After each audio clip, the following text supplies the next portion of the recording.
let us purchase 2 first-class tickets, please, to Dubai. Dubai. We need to get to the Dubai Film Festival. We've got a short sub-doc about the plight of the Iraqi people who live in Beverly Hills. Okay, well, I have one flight left out to Dubai.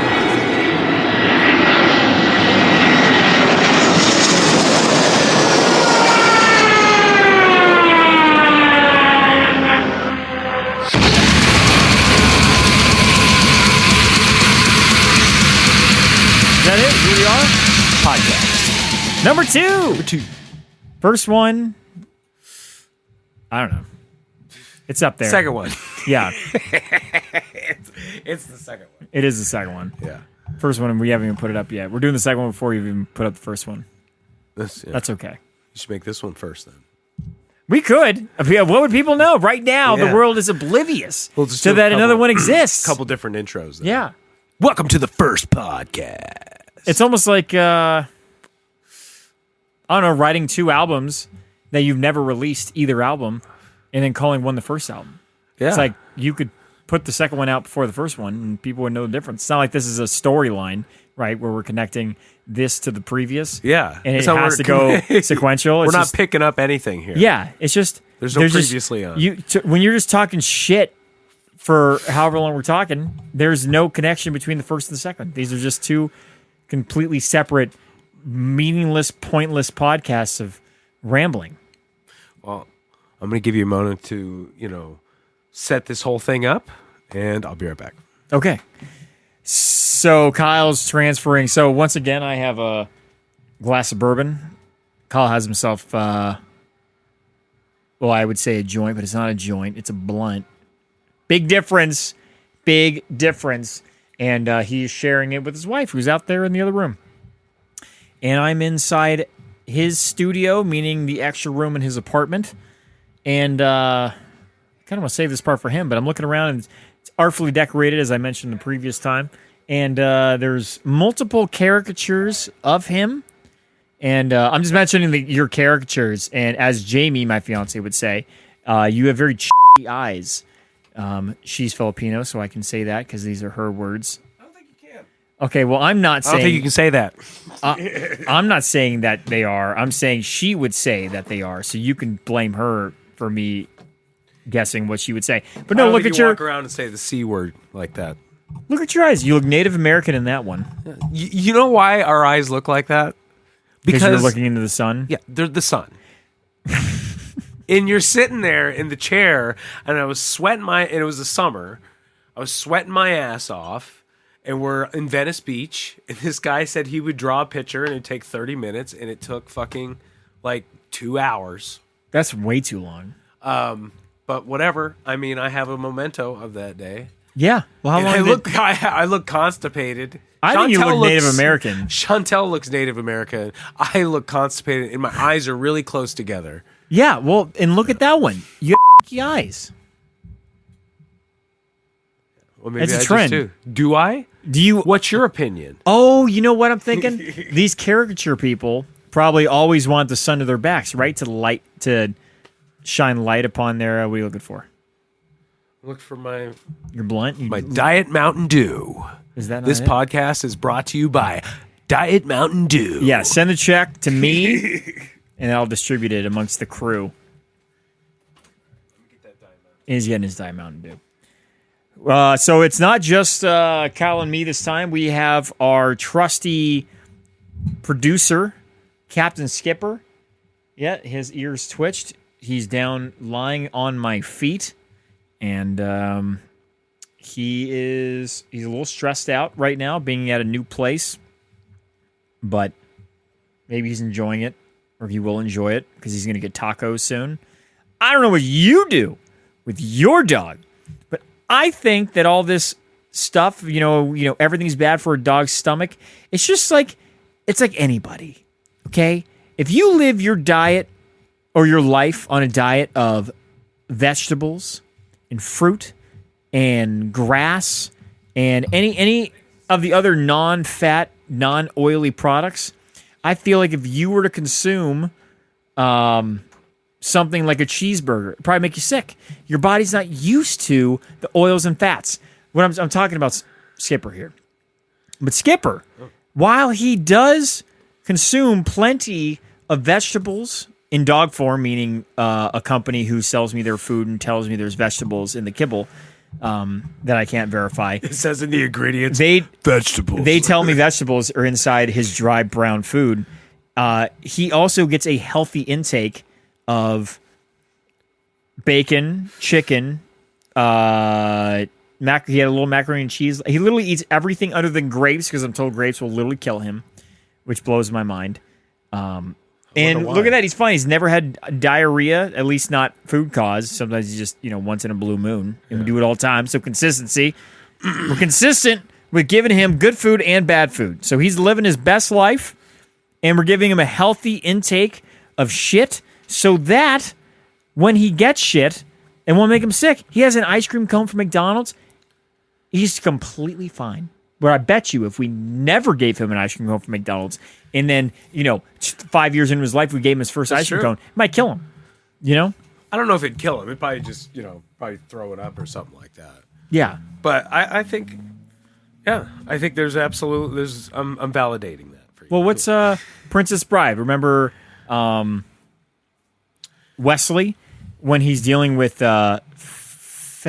Let me just put it out there. Look, I understand it's a good movie and all, but I ain't into that shit like everybody else is. It is a great movie, but it's a great movie not in the should win an Academy Award sense, but it's a great movie in that the characters are just so lovely.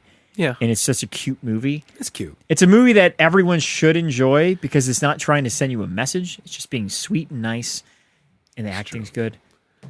So whatever the little bald man's name is, and I should remember, but I can't remember. But the whole thing is Wesley, poisons him because he gives him an option between choose the glass that has the poison, right? Either poison. You don't know which one it is. And it's a whole game. And then it's a funny scene. But at the end, Wesley, they were both poisoned. So the bad guy couldn't win. And his whole thing was I've been ingesting small amounts of this poison for years, so I'm basically immune. That's what I'm doing to Skipper. I'm slowly poisoning giving him human poison to where he's immune to the poison that we eat on a regular basis. Yeah, I don't think it works that way. So you probably shouldn't do that. And he's a very small dog, so you got to consider that. I mean, the fact he's full grown, you can hold him in your hands. It's he could lay. He can straddle your arm. That'd be kind of tiring, though. He's 35 pounds. That you can only do that so long. I've been carrying him, and he's gonna weigh more if you keep feeding him fucking ice cream. Oh yeah, probably. I've been carrying him from my car. I'm that asshole who takes my dog into stores because I can't leave him at home because he'll scratch the paint off my doors. And don't you want everybody to see him anyways? I do, sort of. I do because he's precious and cute. He's incredibly pretty. But he's also kind of an asshole, and he won't let anyone pet him. So he's I don't know how to compare it to. It's like running into a room. No. Yeah. No, I tell him. Me and Jamie have been trying to figure out how to word this because it's I know how badly people want to pet him because he's so cute. Yeah. But I also accept the fact that he can't. Someone might get bit.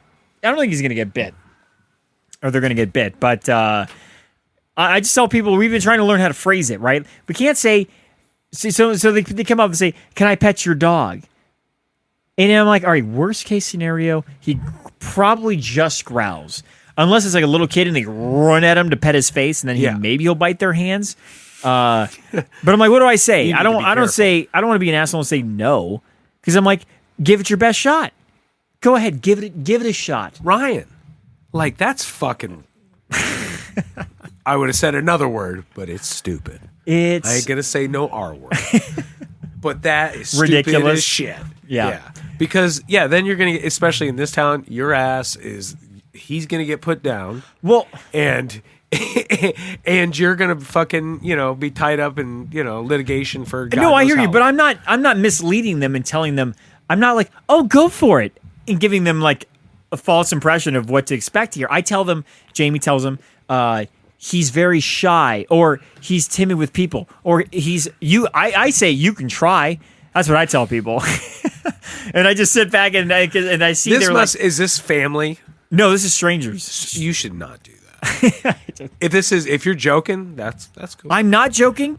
because see. it is a you can try. I say you can try. He's kind of shy, what I should be saying is you probably shouldn't because he might bite. The thing you need to know is he doesn't like that. Captain Skipper doesn't like that. You know what's funny? So you shouldn't tell people. You were so to do more aware of this than I am because Jamie just told me this recently. Is how she learned that it was like don't set your dog up for failure, right? Don't. You know your dog doesn't like something. Don't give people the false impression that they can make it just an attempt and he might do it. It's like because it's not going to just change. He 100% does not like it. He just doesn't. In fact, it's. I think it's better for you to be more structured with when you're around people. Yeah, that you should have a come here, sit right here. Yeah, a little structure because that little bit of structure is just going to help the dog. No, that's a good point. And then you'll have a little more control. It's typically easier in a group of people who you've been around, right? To bring him in there. I can even text the people. I'm not going to text the Home Depot employee not to run up to my dog. Is when you first got Captain Skipper. Yeah. When you brought Captain Skipper anywhere, you just kind of let him go. Mm-hmm. Especially at Troy's. That's or here. Maybe something you should be doing is keeping, because he's kind of like feels like he's got to fend for himself. But if you had him on a leash and introduced him to everybody, maybe something like that, would help. Yeah, you would think that, but it's funny. So I learned I don't think that would work. Good idea, and maybe for some dogs, but like let's just say we went on a hike, right? We went on a long, it wasn't a hike, it was like a backpack. It was like a 10-mile in camp, 10-mile out with Skipper, and I went Jamie, and then we went with two other people, her sister and that happened today. Fiance. No, God no, it's like 6 months ago. But we took them with us. And when you go on these trails, typically these long trails, they're very thin, right? How do I say it? Where narrow. you couldn't narrow, Jesus Christ, thin. They're very skinny trails. They're skinny trails. Yeah, you probably could not walk down the trail and pass another person side by side without someone having to adjust to the space, right? Mm-hmm. Someone has to turn to the side or some sort of adjustment in space. So when we're walking with Skipper, for some reason, like maybe it's because we had a dog with us. 90% of the time, people, if they saw us, would go, back to the brush and belly to the road, and we just walk by him. And Skipper would kind of give him an eyeball. It's like, move, bitch, I dare you. And nothing would happen, and we'd be good. If we, and he was never on a leash, mind you, right? Because it's 10 miles, hours of doing this, so we're not going to have a leash. If we, for whatever reason, just the people are walking in a way that tells me like they're on a mission, we should move to the side. If we backed up to the brush, and in which case I would have my hand on his little vest. Mm-hmm. As soon as those people would walk by, it would be murderous rage from him. Like the worst sounds like I'm telling you. And yeah, like when the the gremlins got wet and shit.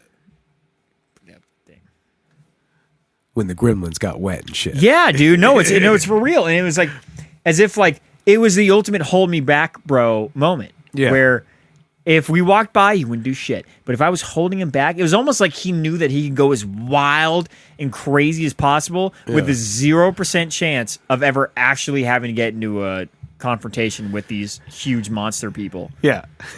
So, I don't know. Dogs are funny like that. Yeah. No, but you got to be careful. I told somebody 90% of homes that I go into, everybody says their dog's the nicest, which they're not. And I'll walk in the house, and every single time, if I walk by the dog, it doesn't matter if the dog's 10 feet away from me, a foot away from me. If I walk by him, as soon as you go past him, if he goes towards you, he's trying to bite you. Oh, if you're walking past the dog? Yeah. 100%.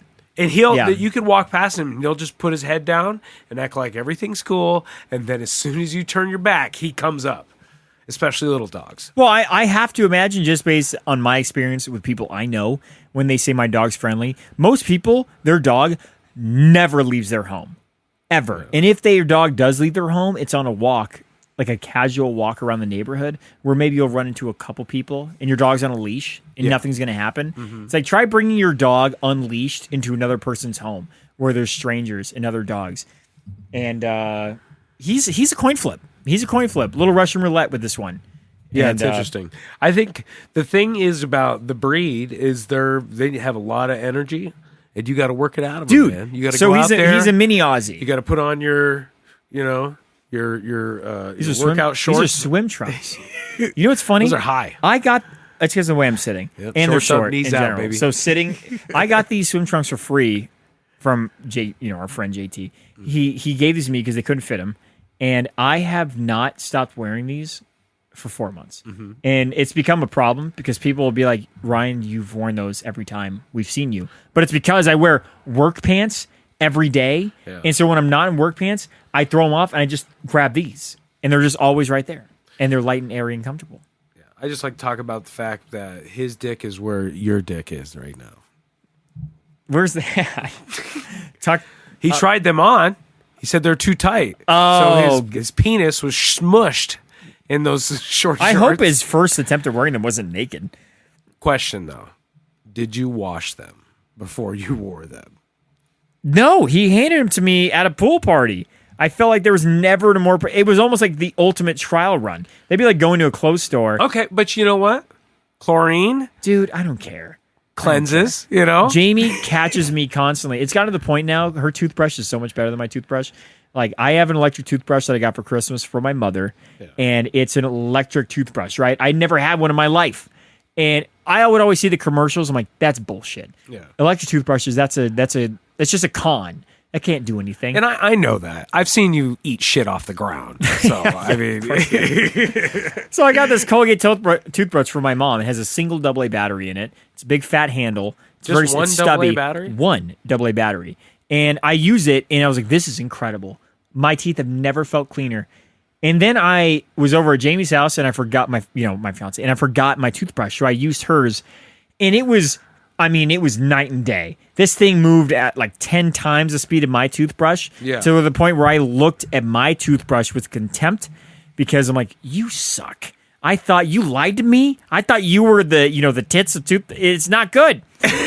And so now, whenever Jamie and I travel together, or if I go over to her house, I have to your old toothbrush. I have to sneak her toothbrush into the shower and try and use it when she's not paying attention because she doesn't really care. But I'm sure she's kind of grossed out by the fact that I'm using her toothbrush. How do you know that she doesn't really care? Because she comes in and yells at me, "Are you using my toothbrush?" Oh, it's not the clearest, but it's a pretty clear sign that she these would things prefer seem me like not they're to. just cute shit right now. You just wait, motherfucker. But I know it's making a difference, and that thing has a timer on it. It literally stops working after 2 minutes because apparently that's how long you're supposed to use it. Oh, it's one of those deals. Yeah, so you know when it stops. It's Quip. No, it's not Quip. It's not Quip. Quip, I'm sure works fine, but it also This seems like a podcast scam. is I'm brought like, to you by Quip. Yeah, Quip, send the money to me. I will distribute it amongst Fucking the crew. brush your teeth real good. No, but the head on her toothbrush is legitimately the size of a Tic Tac. That's how big the head of her toothbrush is. Oh, and it's supposed to meant to get into all the crevasses. I guess. I actually just had a new... Dude, I can just imagine myself using that thing and just like my mouth is bleeding because I'm just stabbing this thing into it. When's the last time you flossed? Be honest. Oh, Can you count this in days, 3 months? days. Really? Yeah. I floss like 3 to 4 times a week. That's pretty good. That's I used pretty to good. do it every day. I was really good for a while. I was really proud of myself. There's one thing I could be proud of. I was like, I quit drinking. And I'm flossing and shit. So the one thing you can be proud of, the one thing Out of you the can two. no longer be proud of because you don't do it anymore. Flossing. Okay. I'm a flosser. When I'm home, when I'm actually living at home, I leave the floss on the little green stick in the shower. Like it's just in there on one of the little ledges. And then I would do it every day. But if I have to, I brush my teeth 99% of the time in the shower. Rarely do I do it outside the shower. Because then I could just spit it on my feet. I think there's 2 different types of people. People that brush their fucking teeth in the shower and people that, brush their teeth in the sink. Well, this is just my opinion. This has nothing to do with me. This is not a representation of myself. But I think the people who brush their teeth in the shower, again, this is not talking about me, also probably jerk off in the shower. Coming from a guy that shit in a cup, in the shower. A coffee cup that other people use. I'm just saying, there's an efficiency to getting rid of all fluids of your body into the shower. Urination, toothpaste, possible semen. excrement. you're just. I'm just imagining you in the shower, just like crouching down, just peeing and jerking off and just taking a shit, and just all at the same time, while brushing your teeth. But dude, you get out of that shower and you're like, I am good. I've done everything. There's nothing else to do. You look at that shower, and that's basically an office. That's like a self-care office. Yeah, and you go in there and get the shit done. I respect that. You work in there. But it's a place of business. But I have that separation. I feel like I have a lot to deal with in the shower, and I have to compartmentalize these things for it to make sense. That's interesting. Mm-hmm. Because like I've always thought about, not allowing your bed to be anything other than a place of sleep. So not allowing your bed to be a place of work. Would you read this shit in a fucking magazine and then you're like, this is what I'm doing now. No, it's one of my fucking tenets of fucking life. No, it's funny, and I'm sure I do this with multiple things in my life. I never worked in my bed. Like I've never been in a position in my life where doing anything from my bed other than sleeping or maybe watching TV has even been an option. So I'm sure I did. It was probably from like listen to podcasts, obviously, like a psychologist, like allow your bedroom in general, and not just your bed, but your bedroom to be a place where when you enter into that space, that is where you go to sleep, right? It's a detachment from, you do not make your bedroom your office. You don't make your bed a place where you work, because this, like we were talking about, it's compartmentalizing. So it's separating that space from anything other than. Yes. So am I doing that with the shower? Why do I have to separate that? I don't know. I feel like I am doing that because some people probably jerk off in their bed. That's disgusting. I'm sorry. If you do that, you're gross. Okay, you're wishing that there was someone there to, assist you in the endeavor, and they're not, and that's kind of sad. And one thing we don't do here, Ryan, is we don't fucking judge people. I'm sorry. I take that back. If you jerk off in your bed, that's cool. Ryan's not cool with it. I don't think so. But you don't have to be Ryan's fucking friend. That's true. That's true. I got enough friends. Even though, they are your friends. They are your friends. Unless you jerk off in your bed. Please don't tell me. I don't want to look at you differently. Nobody said anything about watching me do it. I don't want to watch you do it. I'm just saying don't do it. That's just, why you get first off, man? I mean, not that everything in life should be a calculation, but the reward is just comfort. It's just the comfort of being in your bed and being able to instantly go to sleep. That is the only reward. But you know where that shit? You know why I do shit in the bedroom is because don't shit I've in your lived bedroom. with. That's disgusting. What are we fucking? That was a doing cheap here? joke. That was a cheap joke. God, we're fucking professionals.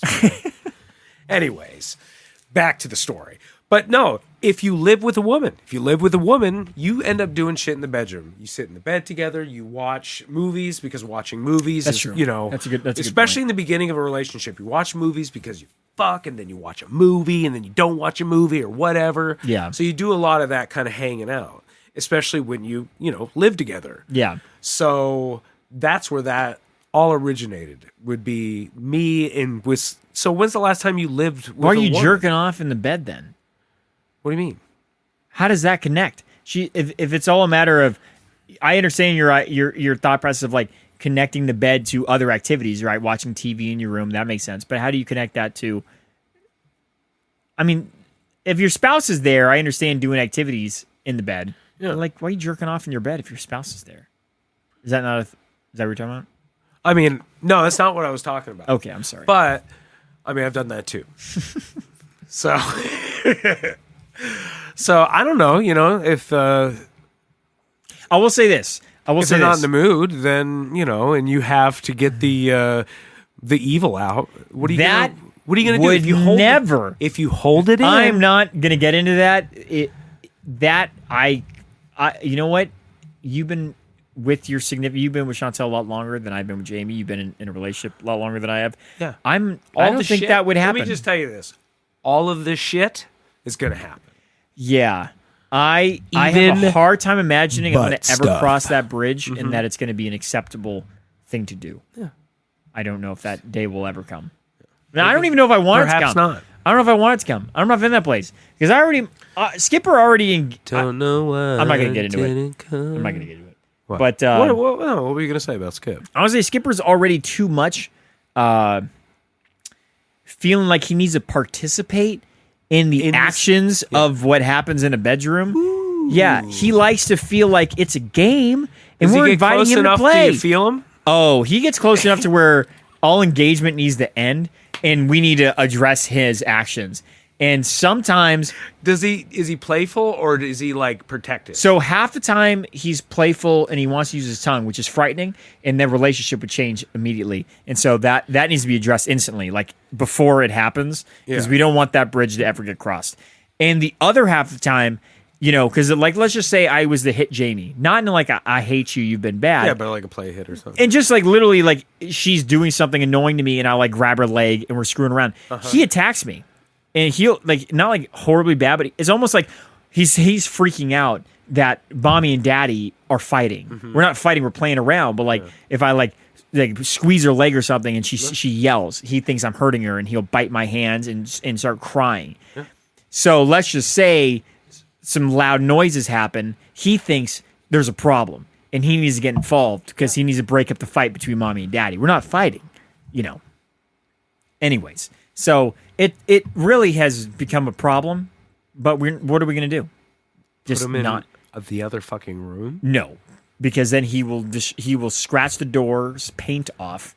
That's another thing. This last Airbnb. Let me tell you, and we told you this, and I'm in. There's no boundaries. He's lying on my foot. There's no boundaries. It may seem cruel, but the best thing for you to do is to crate train him. I know. And I'm telling you, it doesn't need to be a lifelong thing. But you need to at least at some point have the separation. Yeah. Just drag that shit, lay it back down on you, man. Extend that puppy. I know, but I don't have the poofer stopper, man. Yeah, no, but you can make it longer and just lay it up against you. Or something. Just like this. Yeah, you lazy it up if you want to lazy it up. Yeah. No, I hear what you're saying. Because so this last Airbnb, I had the extra fee on there, and whenever I leave, when Jamie is with me on a work trip and she's working at the place, I wake up way before her. Like I have to, like 4:30, right? I wake up at 4:30, and she doesn't have to get up till 7:30. Yeah. But obviously, he feels me get up, he follows me, and I leave, and I don't know what's happening, and then I come back this last place, and she's like, "Oh, look what Skipper did to the front door. He tore the paint off the door near the... wow. I'm like, God damn it. And I'm like, that's some cheap-ass paint. Well, I mean, it just happened a second ago. Because him scratching on the door. Shut the door, and you heard like 9 scratches in like a split second. Yeah, like, but any paint that's not the ultimate 99-cent store discount paint is going to hold up to a couple scratches. I was in the shower, and he came up to the bathroom at the same place, and he literally, to open the door, just scratched the door and just dragged lines down the door. That's some cheap-ass paint. Yeah. So it was 2 separate trips to Home Depot. By the way, the technology is incredible. I literally tore off paint from the door. I peeled paint off the door and I took it into them, and they scan it under a machine that does like some infrared scanner, and then they take time to go back and forth and matching a paint. These machines just start shooting paint. Yeah, I didn't know this was a thing. So the machine will get as close as it can, and so they take the paint out that the machine says is a match.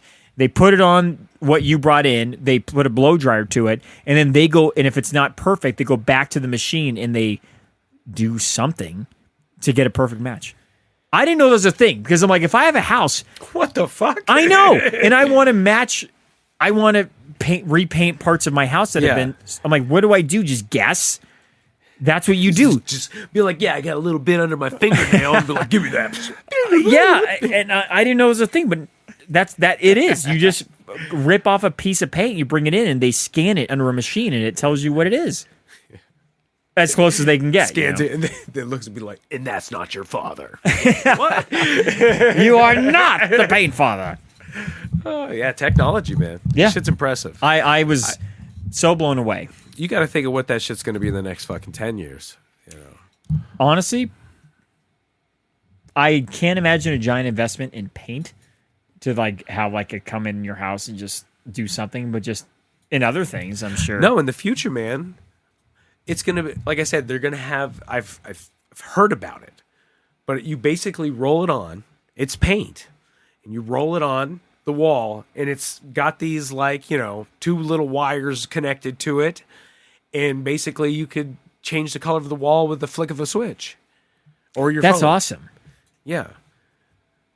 That sounds Or really put expensive. a big image on there, or whatever. I have heard about that. I have heard about that. So Yeah. I guess Or if make you it can change the your color, TV. why couldn't you? Well, how the fuck would that even work? That's crazy. I don't know. That's some I'm not an super engineer. duper science shit. Yeah. But I read that like a long time ago. That's pretty cool. I watched it on I don't TV. need I didn't read it. I watched it on TV. Well, I'm like, yeah, you saw. Yeah. I'm saying, like, how often would I actually do that?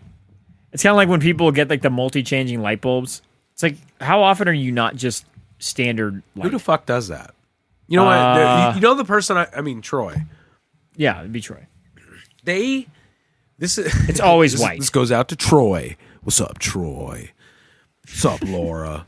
Love you. Anyways, they sit on the porch, get drunk, and Laura just starts looking at lights and shit, and she'll talk about just things that she wants to see just in front of her here.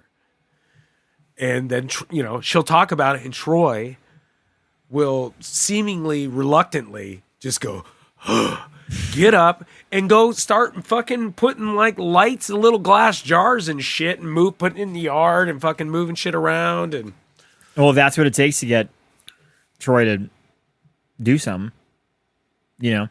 Her inspiration for, because I'm like, I'm saying, not that Troy's Well, he unwilling to knows. do work. well, he knows. That's because not it what I'm makes her saying. happy. Yeah, but I'm saying like, And he loves like her. for me, I do not have a creative eye. So if I look at the space in my home, would I be willing to do the work to achieve some creative goal? Yes, I would. But I don't even know where to start. It's literally a blank canvas, and they just throw like one of those 124 Crayola crayon boxes at me. They're like, make something beautiful. I can't do that. I'm a color in the lines person when it comes to You need direction. yes. Like I can do all the things. Like I can use the tools, I can do the things, but like I don't know where to start. And if I'm just given a blank slate and too much creative space, I'm going to cause myself more problems. I'm going to literally hurt. It's going to cost me more money. I can't do that. And I've been telling Jamie, I'm like, you need to tell me. I'm like, this is now half your condo. You are marrying into a really middle of the road home here. Congratulations. Yeah. And it is up to you to make this turd look pretty. Yeah. It's up to you. I'll do the work. You have to do all the creative. Which is a small fortune because it's California. That home went from $300,000 when I bought it, which I thought was grossly overpriced, to like $500,000. I would never in a million years pay that much money for my Dude, condo. you should sell that thing. No, where am I going to go? guess Where am I going to go? Yeah. I'd have to move out of state. It doesn't make any sense. You know what's crazy? The apartments I used to live at, Yeah. those, which I love, is the favorite place Yeah. I've ever lived. How much do you think, this is Santa Clarita, just north of LA. I'm going to say It's a 2-bedroom, it's a 2-master bedroom, 2 balconies in this town called Santa Clarita, right near the sheriff's department. I'm going to say $2,800. $4,100. What the fuck? $4,100 for a 2-bedroom apartment with no parking. Are you kidding me? I'm not kidding you. I looked it up today, and I was like, that's disgusting. That's disgusting. Unless that place is turned into the Smart House from Disney, the Disney Channel movie. Shit is, that's just, that's absurd. You know how much money you have to make? Yeah. You have to make. And you wonder why people personally, can't afford to fucking live anywhere. Let's just it's say you ridiculous. make $120,000 a year. Okay, let's say you make $120,000 a year. You take home probably like what at that point, $90,000, $95,000 a year at most. That means at that point half your income is towards an apartment. So if you're making 120 in Santa Clarita, it's not like you're in the high rises. Yeah. That's before you pay for anything else. Yeah. It's disgusting. It's ridiculous, man. Yeah. 40, what the fuck are they fucking doing? Dude. You don't even. It's disgusting. I'm like, how does anyone afford to live out here? Thank God I bought my place when I did. Seriously. I couldn't buy a place right now. I couldn't afford, I can't even afford, in the eyes of the government right now, I am literally on the verge of homelessness because I do not Who's listening to this? I don't tell all my income. I'm not honest about what I make to the government. So my tax returns, I look like I'm homeless. Whoa. Yeah, I'm being very honest about it, though. You shouldn't be saying that shit. I'm just saying. I'm very honest about my taxes. By the way, allegedly. Allegedly, some have said that I'm not completely honest about what I make, and so my taxes are my income is very low. But what that does means I cannot refinance my home. It means I can't buy another home. I can't take a loan out for anything because any bank's like your cost to just live, stuck. Your expenses are triple what you make. What is happening? How are you even alive? Yeah, you're stuck in your fucking little right now. townhome purgatory, man. Yeah, until I buy a boat and I live on a boat. You're gonna buy a boat and live on a boat. That Jamie brought that up. She watched a YouTube video, which is always the best way to decide your future of your life. So now that's what you're doing. That is I think the current tentative plan. Extent of the thought of it is on a boat. It literally was Jamie watched a YouTube video, and now we're redirecting our future based on that YouTube video because so you guys inspiring. are both excited about living on a boat. I think we like the idea of paying the amount that we're going to pay a month to live on a boat would be equivalent to renting a room, and we'd both have it, and it'd be a little kitchen. It would not be, the most comforts in the world, let's be completely honest. But I'm pretty sure the rent for my condo would pay for my boat slip. And I'd be expense free. I'd have no costs. And then I could just, whatever I make would be what I make. Yeah, but... And then I'd be uncomfortable every day because I'd have no air conditioning in LA in a boat. Yeah. You don't have... No space. What about your internet access? I don't really know how that works, to be honest. Cell? You're using a cell connection. Use a hotspot. Yeah. My cell phone gets like 60 megabytes internet just through LTE. That's enough to run anything. Oh, shit. I used to... Wow. Yeah, right? When you got money.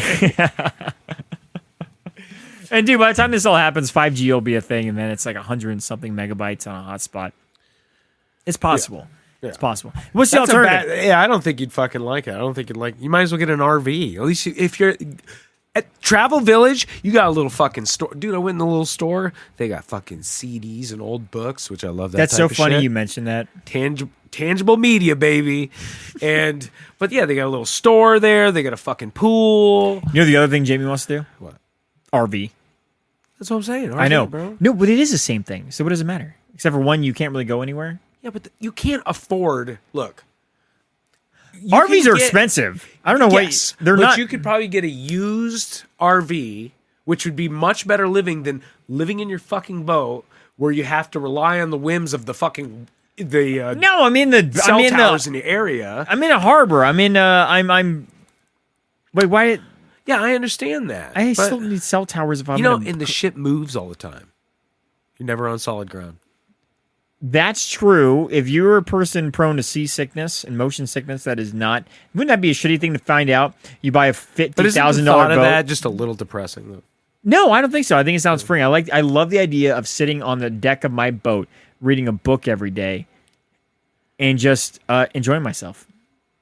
I dig it. I think it sounds great. If you do that, I think you should just do it. I mean, you shouldn't think of that. I'm not going to be there forever. Yeah, you shouldn't think. Yeah, as a fucking destination. Be like, no, I go to the boat and then. A couple of years. Live my life. Then we're old on the boat, and they, cut to a scene. You and old, God, Jamie on the boat. That's funny. We talked about. This was the greatest idea we ever had. I think maybe I'd be willing to do one kid on the boat, not have sex with one kid, but make one baby. Jamie and me.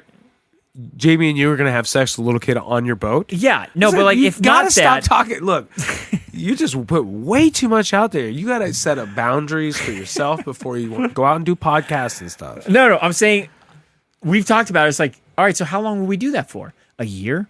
2 years? Well, when do we want to have kids? I'm getting older. It's like, well, I told her, I said, well, if there's enough space, I'm not against the idea of having our first kid be with us on a boat till 2.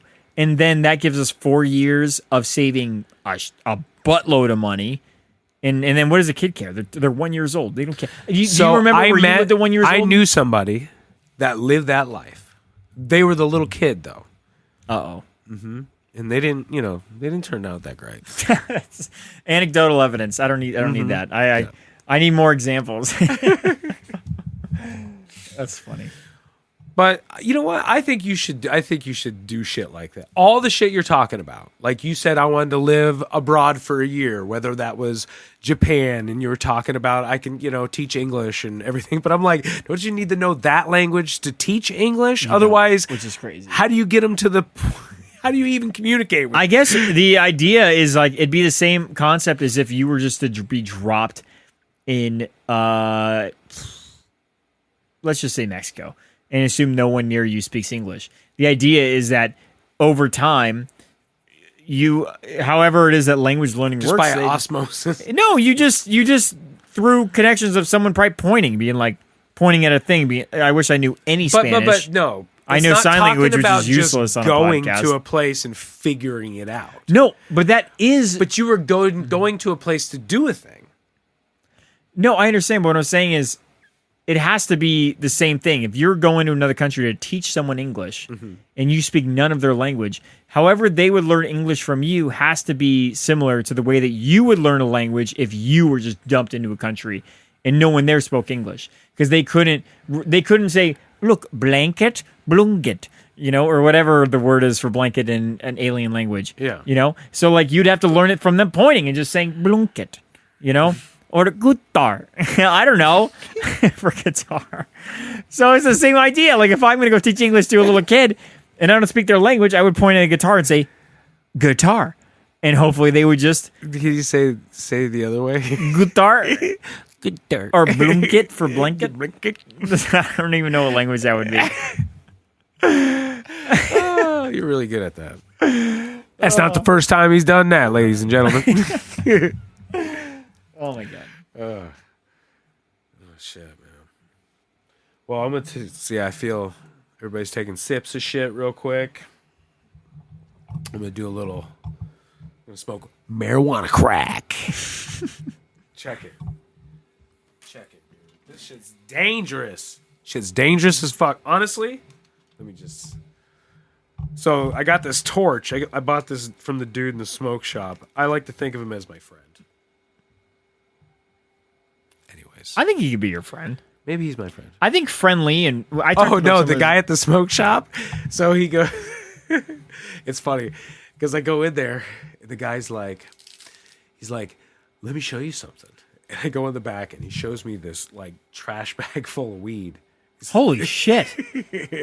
And he gave me a little teeny nug just to try.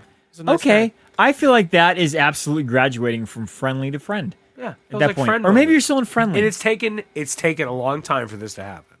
No, I know. You've been going there for a long time. For a long time. But check this thing out. I turned this on the other day, and this fucking flame shot out of this thing that was like 4 foot fucking long, dude. You can put it near the speaker. They can probably hear it. Put it near the speaker. Hear that shit? It's a torch. Literally, it's a 7-inch flame, blue flame coming out of this thing. Skipper's a little troubled right now. Get it, buddy. Go get it. Get the flame. Get the flame. He's really eyeballing it. That's crazy. I couldn't get it to fucking stop. Oh, I hate this thing. You were just talking about how great it was. Yeah, I hate it. Speaking of your buddy at the shop, so your first thing was that you're friends. Mm-hmm. Okay, what is the differentiating line between friends and not friends? Is it because really, I was with Matt today, our buddy, and we were talking about something similar, referencing because he said I'm friends with this person. He's like, well, maybe I'm not friends. I said, well, are you just friendly with the person? Because there's a difference between friendly and friends. And there's a difference between being someone's buddy and being someone's friend. Like, yeah, in my opinion, I could be friendly with a lot of people. By the time, if they're my friend, there's some level of effort made to actually spending time with this person outside of mandatory engagements. So, like, I have family members who I love. But am I friends with them? Do I ever see them outside of that family engagement, or is it just purely that? Because then I'm like, I love them. They're family, which means you have no choice. And not necessarily. We're friendly. I'm spitballing right away. I don't know. But it's like, do you have usually with family, it could be one thing like, oh, I just don't see them that often. Yeah. They're nice people. I just don't see them And I think you could consider them a friend. A friend could. I think there's a spectrum of friends. Well, that's what I'm asking. I'm You like, know. and maybe I'm trying to turn something that's very Simple, gray, very complicated. into a black and white thing of like, where's the dividing line between friend and non-friend? You That's can probably do not that a like realistic friend way. and buddy. Yeah. I At have what an point do awful we- habit of calling people buddy. Just People who in you don't in like? the world, I call people buddy. You know what, though? But I that's- say Bubba and shit Ooh, like that's that. interesting. That's Yeah, interesting. I've been trying out Bubba and I like it. I call everybody Bubba. This old man is like, "Can you please give me $1?" I was like, "Look, Bubba, I ain't got no money in my wallet." I feel like that's okay, but once they hit like 260 pounds, Bubba, then they think you're calling them fat because they're always hyper conscious. No. It's kind of like saying if you It's call usually little like the kids work- big boy, Yeah, I'm conscious about who I'm calling Bubba. Yeah. I mean, if I see a motherfucker and he looks like a Bubba, I'm not going to call him Bubba. I'll call him Buddy. that's a good idea. No, but it's like it's kind of like little kids, right? You can call little kids big man. Hey, big man. And Yeah. they kind of like it. They're like, Opposite. yeah, that's right. Yeah, I'm tiny a man. is fucking huge. I'm a big and then- man. But then, like, if you call an adult big man, they're gonna be like, excuse me? Yeah, Like, like, are what- you? It's either you're flirting with me or picking a fight with Yeah, me. what are you fucking doing? And why it's either one of the two, but it is. I don't right? fucking like you, bro. Call It's like, me hey, big man. It's like, hey, big man. Or, what's up, big man? It's like, what? Is this a fight? Are we making out? What are we doing? You know? Something. You can call kids weird things you can't call adults. fight fuck. Why is that? Fight fuck? I'm Oh, sorry. and that's what you're going to have? I've been smoking. This podcast is brought to you by marijuana. Send the money to me. I will disperse it amongst the crew. Yeah, we get at least 15% of all the marijuanas. That's a lie. We don't have any of that. Trying to think of like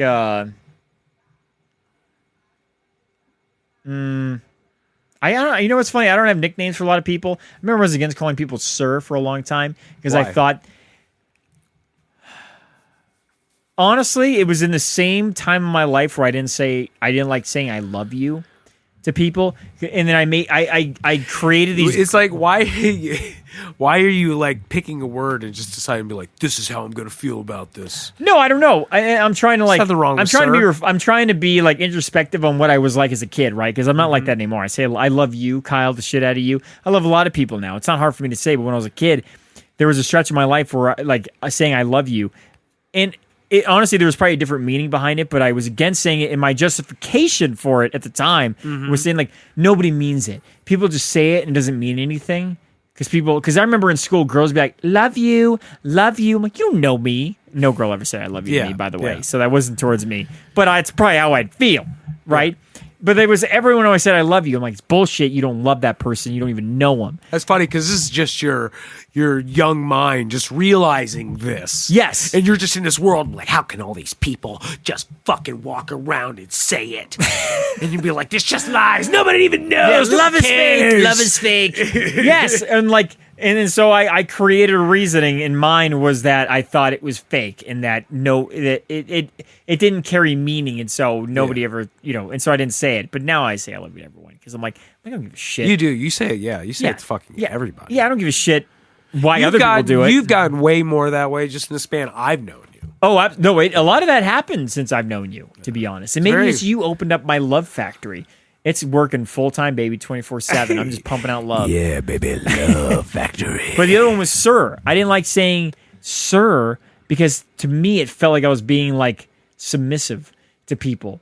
Like to a stranger. Oh, really? Calling a stranger sir. I'm like, what am I calling you sir? Is that putting you above me as like almost like a... Well, this is it. Old people, I call them sir.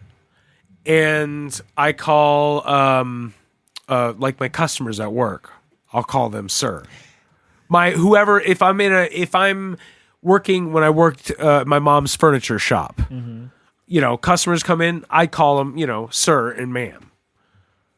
That's a southern thing though, the man thing. Because out it's- here you need to say miss. Because it's a service. It's a service. No, I thing. agree. No, I'm not You know. on that line anymore. I've gotten much better. Like for a long time I was like, I'm not gonna say sir. I'll say boss. I'm like, why is that I say any boss. different? I say boss. It's the same shit. To my boss. And it's funny, Yeah, I said boss. that for the longest time, and now I don't at all. Yeah. And if someone says boss to me, I'm like, what the fuck you call me boss for? It's weird. It's almost like I'm being critical. I'm like, that person's going through the same phase as I was. And there's no wrong phase. Yeah. Sir, boss, Who fucking cares? it all is given some level of like respect of like the power's in your hands. Like if you're my customer, like I'm giving you power. You decide. I'm here for you. I'm here to help you. Yeah. I've never in my life said chief. I've never referred to someone as chief. I know. I think I've said it jokingly because I always think it's ridiculous when people say that. It's like, what the fuck is this shit? It is a little ridiculous. My dad used to call my grandpa chief. Hey, chief. Because if somebody says chief, like I immediately like, because I don't really look at people when I first meet them. So then they say something like that, and I'm like, it's like immediately, it's like I don't fucking like this person. It has nothing to do with like if someone called me chief. It's like you're trying to be a little too like boisterous or just overzealous with me. I you feel need to tone it the fuck down. It's kind of like now, you know what there's like certain just places. Be regular. So if you go, a lot of bartenders, it's getting very big at places like a Whole Foods or a Trader Joe's where they'll say cheers. You know, that's a big thing in Europe. You know, especially Great Britain, cheers, Australia, mate. Ireland, stuff like that. They say cheers.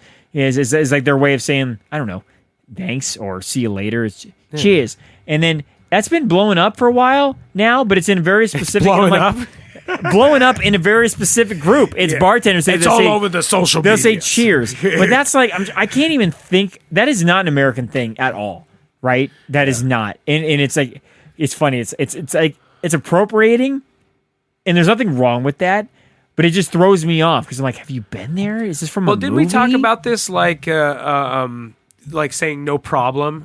Or like no worries. Yeah. Like people, no worries is something that you hear in a lot of different countries. People usually say, oh, no worries. Like, you know. Yeah. Yeah. I like that. I no worries. I say no worries a lot. But, you know what though? I'm sure there's certain things that we say here that I don't think about that goes over there. Because that is something I've learned, especially being with Jamie. Well, I mean, you know. The culture here is we set the standard of the world, really. I mean, it's so like I remember asking Jamie's dad, who was born in the Philippines, spent a lot of his life in the Philippines, right? Grew up there till his like late teenage years. I think in his 20s, he was living in Taiwan, Singapore, or something like that. I don't know. I don't remember where it was. But I asked him, I said, like, so where did your trends come from? Like, what were you into in the 80s? Like, what was your style in the 80s? And he said, he's like, whatever it was in America. Whatever they were doing in America was what they were doing there. Yeah. They were always behind, obviously, because it took time to get there. So maybe it was like whatever's big in in the late 80s was just hitting, the trend there. But that's been a thing for the world. We, setting the why, I don't know. Why? Because we just out here acting a fool. Everybody thinks they're the motherfucking shit. And we project that. Yeah, out in these cool ways, and and a lot of it actually is African American culture. Yeah, I mean that being the big thing. Yeah, I mean it's one except of the for biggest 90s exports. Clothes. Let's just be honest. If black people even that's embarrassing. What? I mean, then that's a mark on black culture is the shoulder pads. Do not tell me that was black culture. The shoulder pads? Well, that was everything. What is that? Look at the 80s in general. That shit was Is that nuts. 80s or 90s? Is that 80s? I think it's 80s. Think about those shoulder pads are a remnant from the fucking 80s because they all had the 80s That is shoulder 80s pads. though, right? Yeah, 80s? Yeah, okay. Yeah. And then in the 90s, they're like, we're going to make this shit look cool. Put on some church pants. Yeah. But what the fuck was I talking about? We're talking about why we influence other cultures with our weird styles and oh yeah, because they get it late and everything like that. What the fuck was I? I was thinking it was like akin to something again. Weed, marijuana. No, yeah, I don't remember where I was going to go with that either. I had a really good point. See, that's usually the part. It's usually the part. We should probably switch topics, or just fucking. No, let's switch topics. All right, so I did want to mention this, the Ouija board that you have in here. Yeah. This is so much of my life has been dictated by movies.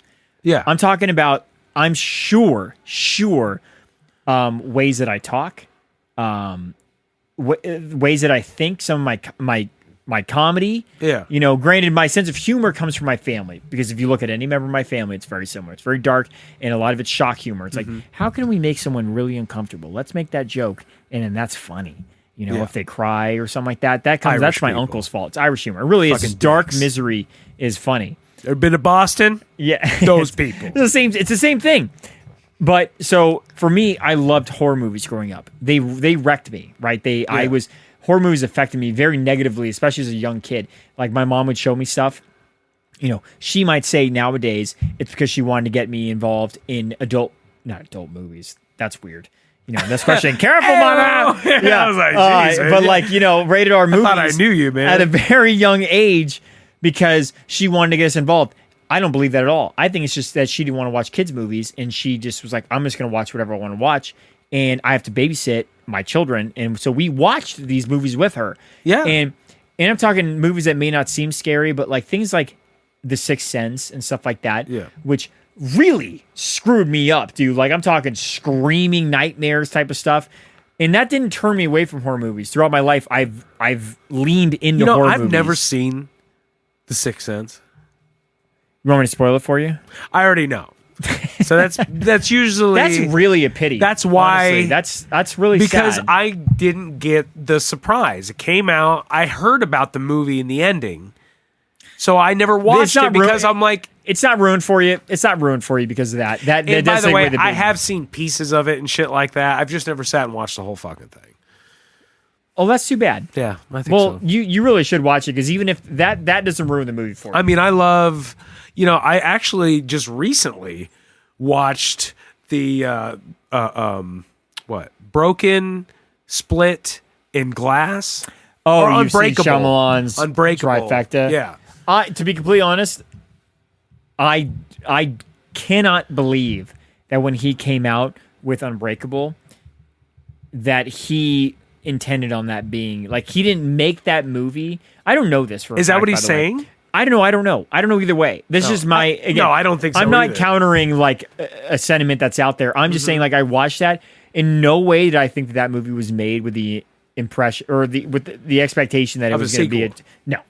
It's just like, and then I don't even know if he came out with the second one thinking that they were going to be connected. But then, granted, they had the scene at the end where they showed Bruce Willis in Split. Yeah, but I feel like that was just like kind of like an Easter egg. Like, hey, just tied to the they're universe. connected. That's fun. And then they were like, how can we possibly make money from these two movies? And that's where Glass came from. And I did like it, by the way. Yeah, I did too. I liked it. But I just too. like, you know what? They're M. Night Shyamalan ding dong movies. And they're Brandon enjoyable. hates M. Night Shyamalan. He thinks all of his movies are trash. You know what?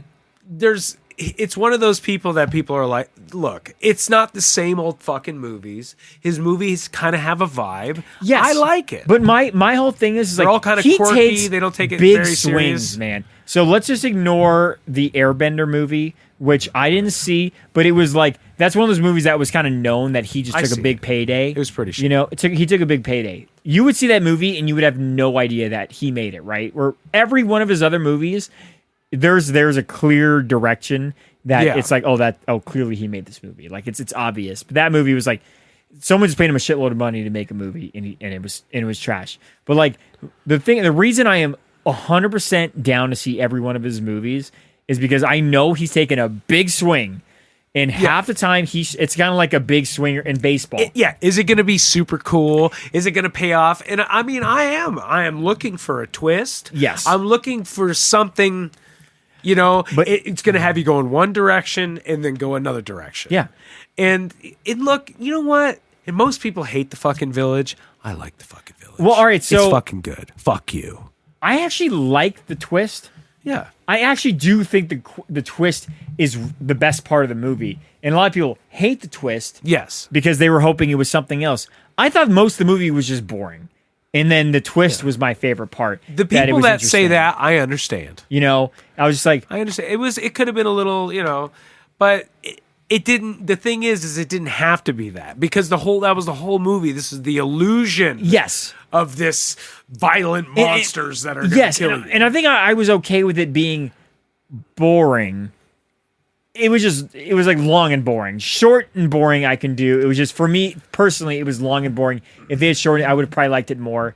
But again, for me, his movies are, it's like the modern day baseball player, which is... Speaking of short and boring, I'm going to take a quick bathroom break. You take your bathroom break, because I've yet to be able to get this point across, is that the modern day baseball player statistics is how baseball has changed, is that players are incentivized not to, and if you don't care about baseball or sports, whatever, you can still understand what I'm saying, is that the statistics and the way baseball works nowadays is that players and teams are incentivized not to play small ball, which is get on base, steal bases and hit the runner in. You work an inning, slow play to try and, work one player around to get him into home.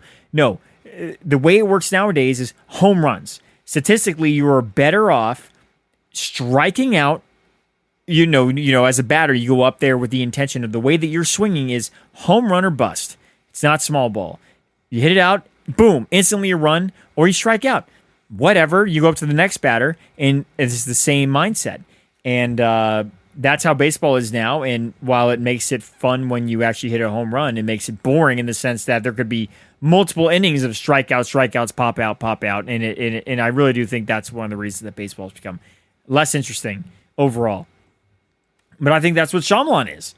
He is going into his movies with big swings. I am going to strike out like whatever that dog shit was with Mark Wahlberg, which, by the way, is one of his worst acting performances ever. Not that he's even a good actor to begin with, but he sucked. The one with the plants were killing people. I was talking about the Shyamalan striking out. Kyle's back from PP. And I'm talking about the one with the plants. What was that one called? Mark Wahlberg, where it was like his worst acting performance ever. The Happening? Yes. That was a strikeout. That was a gigantic strikeout. But he hits home runs. And I was talking about baseball. He's a strikeout hitter. I was waiting for more shit to happen in that movie, The Happening. It's like the invisible. It's like the perfect low budget fucking idea for a movie. That should have been a $5 million movie. Here comes the monsters, like little wind, kind of like. You know what's funny? That movie probably cost $80 million to make. That's all for fucking Marky Mark. Yeah, that movie, when you watch it, like that, you're right. That should have been a small, like indie film. That should have been a $1 million movie. Yeah. And somehow I'm sure it turned into a $100 million movie with marketing. I mean, they had such. some shootouts and things in that movie, didn't they? I'm trying to think. No, the only scenes that would have cost money in terms of like the or they were just kind CGI of like running away from wind the whole fucking time. Yeah, there's no shootouts. The only things that happened that took CGI, which is expensive, is like when the guy lays down in front of the lawnmower and it goes over him. Doing that scene, right. Stuff like that, or someone shooting themselves in the head. I don't know why that would be particularly expensive to film, but it's stuff like that might have cost money. And then Mark Wahlberg, pretty much $20 million to mail his acting in for a role. Yeah. So, which you know what, I'm not a fucking big fan. Marky Mark. No, I just said before you came back in here, I'm like, he's not a good actor. No. Okay. You know what I like him playing? Like a fucking Boston douchebag. He plays a good Boston douchebag. That should be. Play all those roles. He just fine in the military roles. He did fine in Lone Survivor. But you know what? They're like, that was all right. Be miserable. That was a good movie. The movie's incredible. He is fine. He's never the best part of a movie ever. No. It has not stopped. He's got comedic playing. Timing, which is that's one thing that he can be. Oh, the movie with he can play Will Ferrell opposite of but he is funny. Only funny in contrast to Will Ferrell. Like if he was in a comedy by himself, he's just like not funny. No. He's got to do an action with like small little comedy bits and then your comic relief character. Yeah. I don't know. The Shooter was a movie that everyone liked. I've never seen it. They will not stop playing that movie on. Isn't it a fucking TV show too? It is with one of my least favorite actors, Ryan Felipe. Why don't you like him? Because I just feel like he's a horrible actor. Because you don't like Hispanic people? He's very white. He's like the whitest person you've ever seen. Okay. Yeah, very white. Look at my dog Sploot. Look at his Sploot. Oh, his little sploot. Yeah. That's so cute. He just got crotch and where his balls used to be. Oh, by flat the to way, carpet. Hispanic people can be white too. He's not. He's just white. He's probably French. I'm assuming that's where his last name comes from. From, like, Pennsylvania or something. Cruel Intentions. You ever see Cruel Intentions? That movie with like Yes. the white guy in it, the one with like the sister, and the whole point of it is like he's trying to get that girl to sleep with him or the sister or something.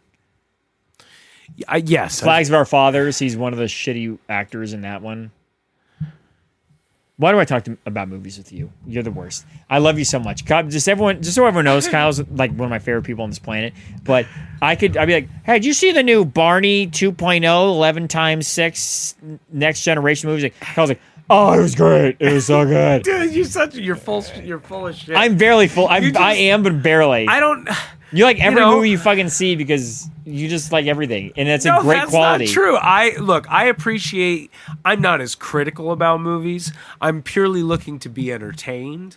I appreciate some movies more than others, but I actually make a conscious point to not be so fucking critical, because I think people are just like, it fucking sucks. I fucking hate it.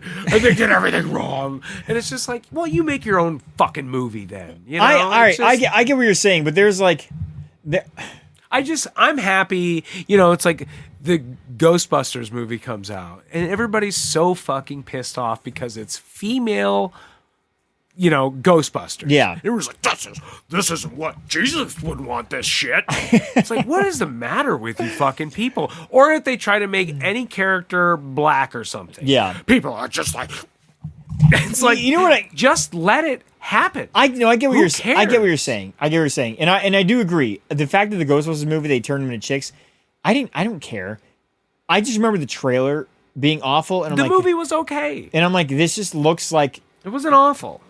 I don't think if it's funny, I don't care if they changed them to chicks. Like, I don't care that. It does not but they make a difference to didn't. me. I mean, they were different people. And anyways, my thing is, if I'm a fan of something, right, I'm always just happy that there's another thing for me to watch. Yeah. Of that, you know. Yeah. I remember growing up and I was obsessed with the X-Men. And like I fantasized about like the X-Men movie and when it would come out, which actually came out, you know, I don't know, probably like Long time 6 ago. years after I'm, you know, because this is when I was really young. I was probably like about 10 or something like that. So that was, you know, 27 years ago. Yeah. Because I'm old as fuck. but yeah.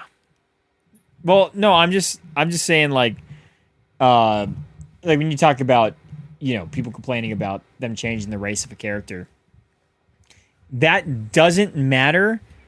But I think people don't like to feel like they're paying money to see a movie where the people are making changes purely to like pander to an audience or to fill like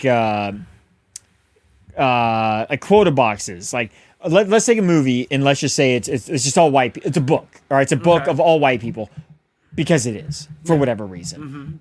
And let's just say you were to make them all black people, and it was going to make no difference in the storyline. I don't think people would mind so much. I think people purists from the book maybe would mind. But when you start changing the characters, let's just say, and it doesn't increase or enhance the story at all, it doesn't make it better. Let's just say you were to make one character gay and one character Asian, and then it was like, then you're like, okay, well, this doesn't technically make sense anymore because how all these people together, and then you realize, okay, they're as an audience, you're like, you know, that's like a lot of the Star Wars movies were these latest ones where you're watching stuff and you're like, I think that it's almost like when a message is so on the nose where you're like, am I here? Are you just here to preach to me about what you want me to believe? Or, and not even that, let's just say you agreed with that sentiment, but just the idea that you're going to see a movie to, as you say, to be entertained, and you sit back, you're like, the producers in this movie are just trying to lobby me on their perspectives. It's like when I go see a movie, I think I disagree. I mean, I think inclusivity is a good thing. Yeah. I think if you're going to make changes to something, I say go ahead, but be clever about it. You know, Yeah. I mean, don't just, you know, it also matters about the IP itself. You know, kind of like what you're doing too. How relevant now is it? Is it something that nobody really knows about? Yeah. Well, then, okay, do whatever you want then. You know, change the character, have the same kind of story and make him black if you wanted to. I don't know. I like Not what you're much saying people about know being clever about it. But I think that you need to take that if you're going to be clever about it. Like, you know, Black Superman. I think it's great.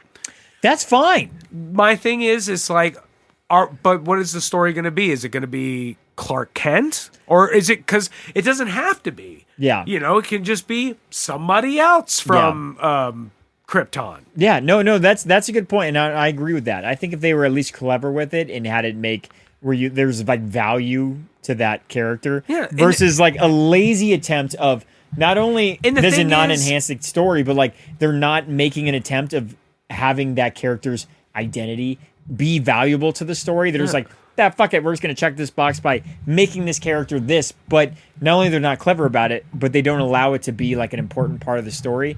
Then it not only feels like they're first off, it would just be weird if they just told the exact same story and just inserted somebody with a different color skin. Yeah, I mean that would just be it's lazy. Yeah, I think you should, because I think there's a lot to explore with a Black Superman. Oh yeah, There is I feel like a Black Batman would be better. I mean, because because Superman's weird because like unless somebody, it's like a chemical spill story or something like that, they still got to come from another planet, and what's the racial tensions like there? But if you had like but that's not talking about what it's there. I mean, it's say the same story, the destruction of the planet, another pod was sent here and it landed wherever that landed, and then it's this young, super powerful kid, that's black growing up in America in whatever the time. In the 50s or whatever. Yeah, and that's a good point. That'd be interesting. There's a lot of interesting things in like Kansas there. or wherever the hell Superman grew up. Like, and in the thing Midwest. is if Superman was black, he wouldn't have been received, especially in the timeline when point. Superman came out. That's a good point. So there's a story to tell there. No, see that's what I'm talking about though. Like the way you're coming at it, there's like a valuable and interesting way to tell that story. It's not lazy. Yeah, like you could, but you'd have to be creative, right? It literally wouldn't be just changing the race of a character. I know our good friend Lance. He got me into a book series, Wheel of Time. It's one of the most famous fantasy series ever. Yeah, I know you like that shit. Yeah, there's a very. I just started reading it. And I had the first book, and I remember, so Lance, it's his favorite series, right? And then I was at a party, and then a guy was like, oh my God, he had mentioned it. I said, oh, my buddy loves that. And he loved the book so much, he just mailed it to my house. He standing there across from me, he went on Amazon, bought the book, and mailed it to my house. I had the book. I was going to an airport to go somewhere, and the TSA agent grabbed my book and was like, oh, this is my favorite book series of all time. I'm like, I clearly have to read this book. This is the third person in like a week. It's like, that's weird. And so clearly very passionate, right? People taking the time to like mention me. Oh my God, that book. And there's like 14 of them in the series or something like that. And they're coming out of the TV series and they're changing the races of all these characters. Oh yeah. And it doesn't make sense in the context of the book because they're coming from an isolated town that's been there forever. They're all like the same blood. Everyone has the same blood. Yeah. And so I can understand if they were like what you're saying, making Superman black. I'm like, you could completely, like, you can keep this sort of Superman like timeline, like character arc, but create a totally different, like, talk about like franchises getting stagnant, right? Telling the same story over and over again. Make him black, and suddenly you can have a completely unique take on his, the way he's being brought up. But you're taking a book that's like incredibly popular and well known, and then changing the races of all these characters in a way that it becomes illogical in a sense based on like how these characters were brought up. And then you have the OG fans who are like, well, this is stupid, this doesn't make any sense. And then anyways, I'm like, there's a way to do it to where people I believe would be receptive. I don't know the story or anything like that, so I don't know how integral it would be. I mean, hopefully they just, the thing is, how much does it bother you, right? I mean, is it something that's gonna I'm make still you gonna watch not it. watch the show? Honestly, if it's a good show, Yeah, I mean, if it's I'm a gonna good watch show, it. it's a good show. It's like because it doesn't necessarily because there's a show of something, a live action version, especially of a book. You know, it's not going to follow everything, but like you said, there's fundamental things like the races. I guess. Well, it's just so popular. It's kind of like Lord of the Rings, which I've read Lord of the Rings, and I don't remember them ever referencing a race or a color of skin, to be completely honest. So that would be one of those books where it'd be like, if you watch those movies, it's all white people, all the way through. I'm like, if they had a black hobbit, I mean, I guess that'd be kind of strange. It's just like a little itty bitty town of people where, like, they're all the same race. It's like any small town of people who are isolated anywhere in the world. Mm-hmm. They're always the same race. Yeah. Whether you go to Asia or Africa or anywhere, if it's a small itty bitty town of isolated people, they're all going to look the same. But right, I mean, there's no integration going on. But to me, at the end of the day, I mean. It's not real fucking life. No, it's true. It's fucking fake. Yeah. So it's just like, I find it like I feel like people get really up in arms about this type of stuff, like in a real serious way that's a little bothersome. I get that. You know what I mean? Because I see people doing it, and I'm like, okay, I get you just kind of being a little, but people get real fucking up, and it's like, they're ruining my childhood and shit like that. Like, I don't know. Like, no, I get you. They're like, that is completely unrealistic. There is no way a black person could have found their way into that Hobbiton. But at the same time, they're willing to accept the fact that, Legolas can run up the trunk of an elephant and shoot the elephant in the back of the head and kill, all the other this suspension of disbelief that you're willing to give to the rest of this obscenely ridiculous movie, right? Which, by the way, Lord of the Rings is my favorite movies of all time. Yes, I know you love but it. But the willingness, the suspension of disbelief that you can give to all this other ridiculous shit, but then you would fixate on something like that. I don't know. It really, but it's one of those things, like, if you were to watch a movie and see something like that, and if it stands out to you, is it standing out to you because it's so glaringly, like... That's when you got to look at yourself. But that's just it. Is it like you got to look at yourself, or is it the fact that there's something so glaringly but the thing off is, in the movie that it throws off? But what the you're thing watching? is, I don't think the race of somebody should really. I mean, to me, it's fictional content. Yeah. And I think we're beyond the point of like, we got to keep a fucking storyline together, guys. Because they go all over the place. I mean, how many different versions of Batman is there?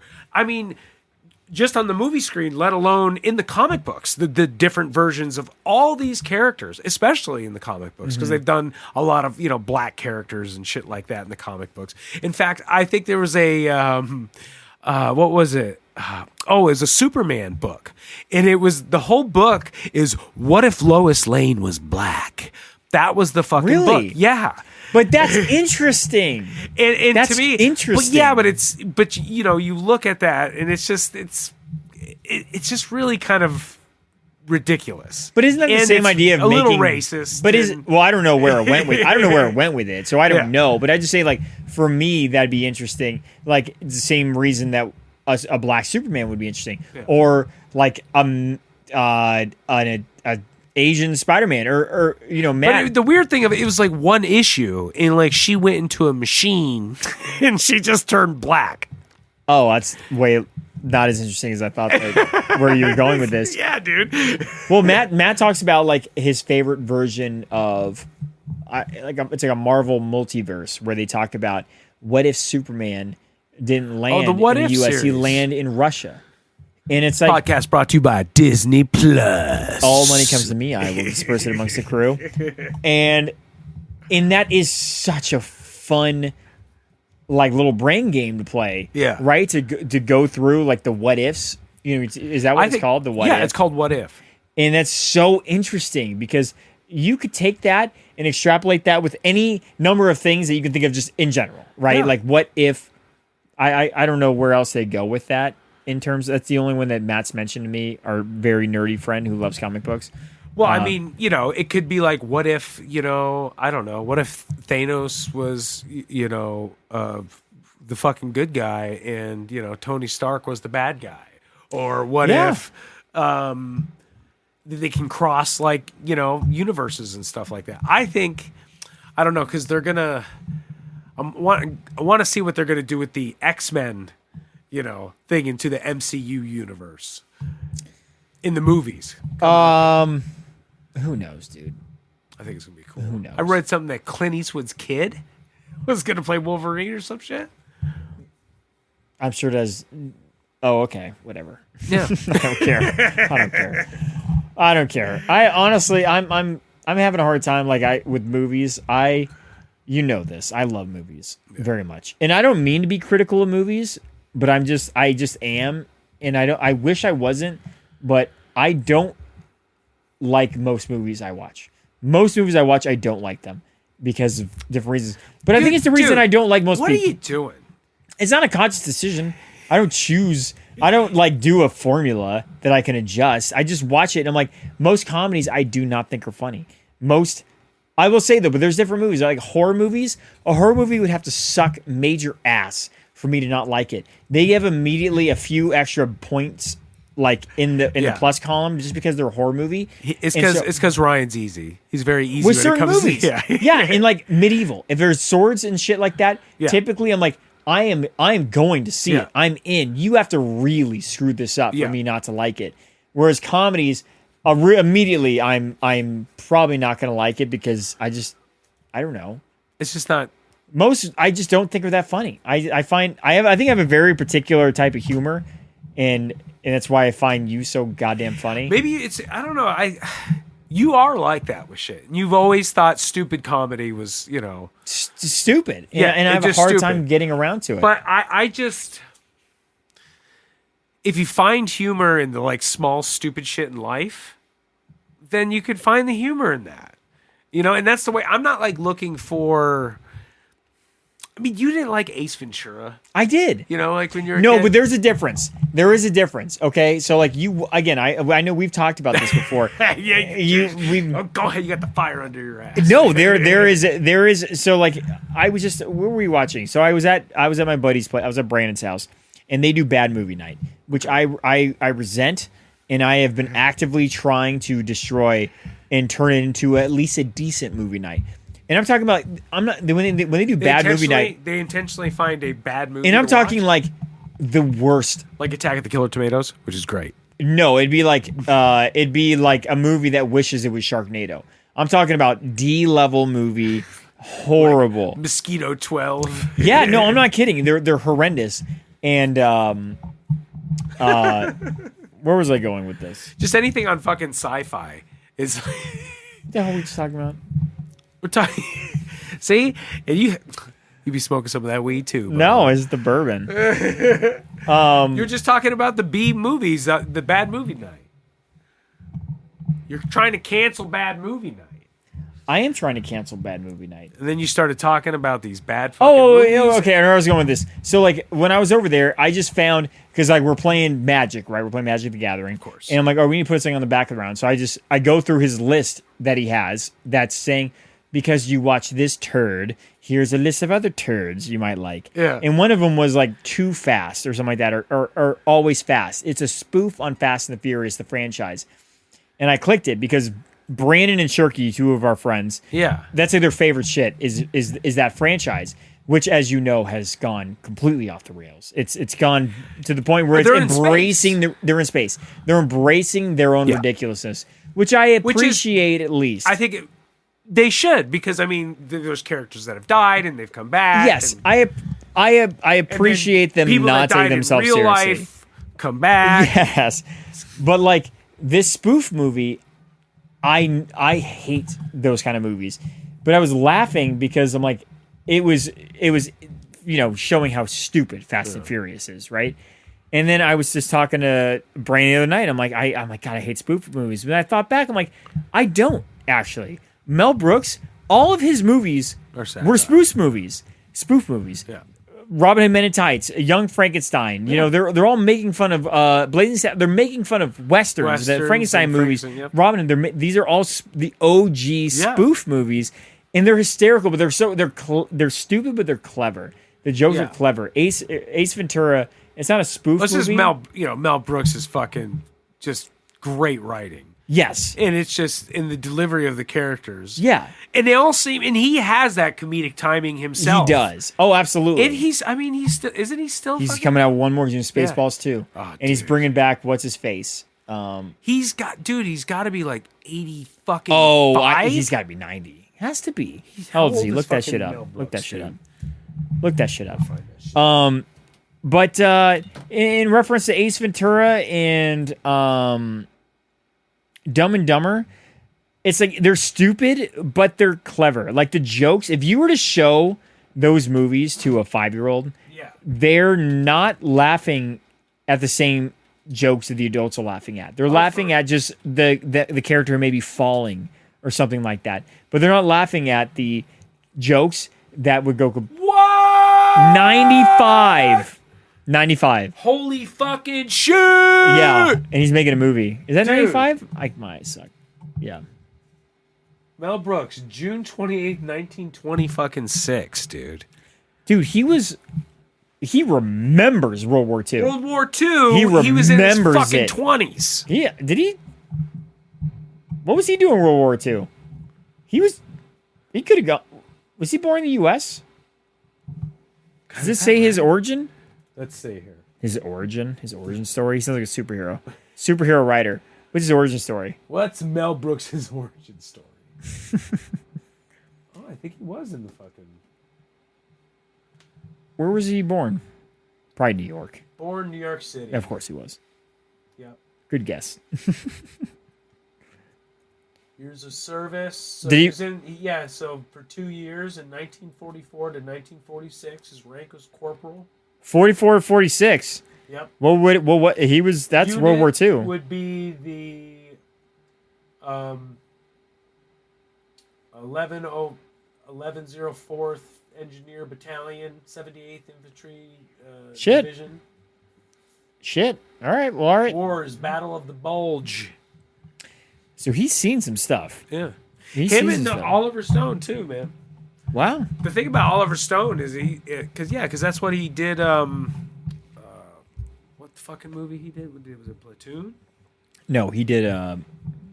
I love the smell of napalm in the morning. Oh, Apocalypse Now. Apocalypse yeah, Now. Apocalypse Now. Yeah, because a lot of that, because he went through Vietnam and everything like that. And I guess it was kind of based on that shit. Makes sense. But yeah, bro, he's 95 and he's making a movie. I really hope he can finish it. He's a gem, dude. He is a fucking gem. Love you, bro. Love you. I feel like saying R.I.P., but No, not yet. Too soon. No, but real quick, back to the Ouija board. oh yeah. Somehow The we were Ouija talking fucking about board. movies because I was talking about horror movies and we went on a little rant there. But like because I love movies so much and they dictate so much of my life, truly.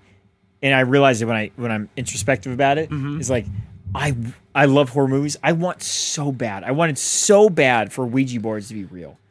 Because like my favorite horror movies above all else are possession, demonic things because they scare me more than anything else because I'm like I believe that could be real, right? I don't think that can't be real. Okay. I'm like, that could be real. And you've seen things. I've seen ghosts in my life. And I'd rather have them be ghosts or demons than hallucinations, because if they're hallucinations, then I'm screwed. And I'm going to have like a mental breakdown. So I'm going to lean towards demonic possession. If they are hallucinations, you're maintaining just fine. I'm doing okay. Yep. Yeah, but you can ask. Maybe we'll bring Jamie in here sometime and have her tell the stories about the multitude of times she's woken up to me engaging with an entity in the room, and then The multiple times? multiple, Engaging with an entity. What does Yes. that mean?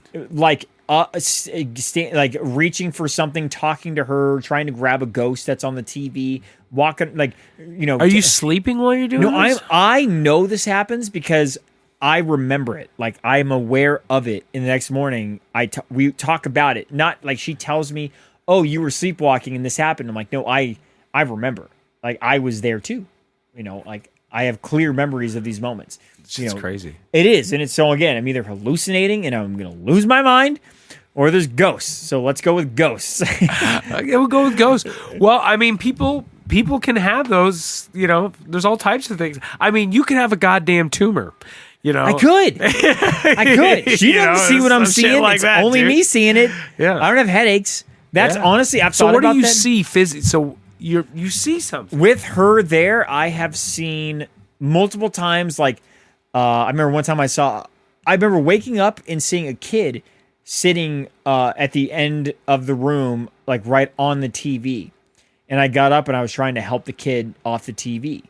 And I remember Jamie being like, "What are you doing?" So that I got to get the kid off the TV. Like they're going to fall off the TV. And I feel like an asshole, right? If the kid falls off the TV. Yeah. And so I'm trying to pick them up. I'm reaching for them, trying to pick them up. You know what? It sounds like because there's that kind of halfway in between dreaming and sleep. And that's what it is. It probably is what it is. It's just, for me, I think I'm very active in those moments. And I'm conscious in those moments.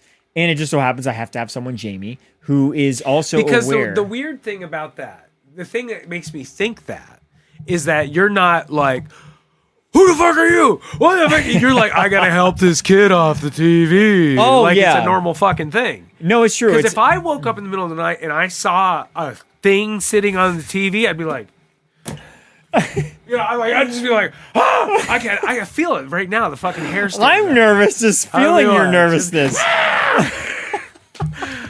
God, I mean, the only thing I can think is I got to run straight at it. And No, just- I and feel bite. you. I've woken up and there's been a person floating over me with like a ghost face, and Jamie's right next to me, Really? and I'm reaching up and I'm trying to touch their face and move their face, and I remember this, and Jamie's like, "What are you doing?" You I'm like, remember it? So you're lucid. yes, I'm lucid. No, we're communicating, and I remember it. It's not. She tells me this the next morning. So you're telling her like, I see a fucking ghost right here. Yes. And I'm seeing it, and I'm engaging with it, and she's talking to me, and I remember her talking to me, and then we talk about it the next morning. So we're both, she's aware, I'm aware, she just doesn't see what I'm seeing, right? And that's happened multiple times of similar type things of me engaging with something I see. How defined is the image of the ghost that you're seeing? It's obviously enough to where I'm trying to interact with it. To Is some there a degree. color to it? I'm getting out of bed. But what color is it? It's always some version of like a gray white. It's always like that. It's never like So skin tone. is it dark in the room? I mean, we don't rock the pitch black world, right? So like, there's always So you see a little. There's light always here it's and always there. lit enough to where Okay. I can see her and she can see me. So Like- would you say it's brighter than the background? Oh yeah, for sure. Where it's a clear point in the room where I'm. and you engaging saw with. you seen a face. Yes, a Did face. you see a whole body? Like with a little kid, it was a whole body, and they're reaching for me, and then I'm reaching for the kid, and they're asking me to take him down from the you TV. hear things too. I have never heard them talk, and this is before. So this is just like you just know. I'm just seeing, and like visually, I'm seeing like a request. But you said they ask. Well, like the kid has his arms out right Okay. to me to take him off the TV, Gotcha. and these are things where Jamie gets to be involved in. But when but don't you think your natural instinct, if you saw a kid on your TV, would be freak out? a okay, little so bit? when I was younger, and this would happen before I would ever have a girl ever interested in being in the bed with me to be part of this process, it was not cordial, right? So the first time was I know I've told you about this, but I was woken up by my dog. I was woken up by my dog who was sleeping in the bed with me. And I woke up and I heard him barking, and I looked at my bedroom door where my dog was barking, and there was a tall figure standing in my door with a tall hat, and it was moving towards my bed slowly. And I literally, and I'm not 8 years old. I'm 17 years old. I am standing in my bed back against my wall because my bed was against my wall. So literally, in my bed, I could lean over and lay against my wall because of the way it was set up. yeah. I was standing in my bed back against my wall, and I was screaming. And my dog is barking at this thing as it continues to move towards my bed. It gets right up to the side of my bed and then goes away. And I did not sleep, obviously, the rest of the night. So that was one time. So this thing, I mean, the thing about these stories. So I just need to get into the nitty gritty of it. Like, I'm just so curious. So You're laying in bed initially. Let me try to paint a picture here. So you're laying in bed, and dog barks, and you're looking over. Is it dark? It's very dark in my room. Very dark in the room. It's very dark in my room, but I noticed there's like something darker towards my bedroom door. Because remember, my room's, it's never. It's not that big of a room. There's lights in the backyard, so Okay. which is where my window faces. So the light's coming through the window to some degree. There's light underneath the door. Are you facing where the light is? I'm facing towards the door. The light is to my back, so the light is coming from the window, which has Gotcha. shades, and which is leaking through the shades to illuminate my room to some degree.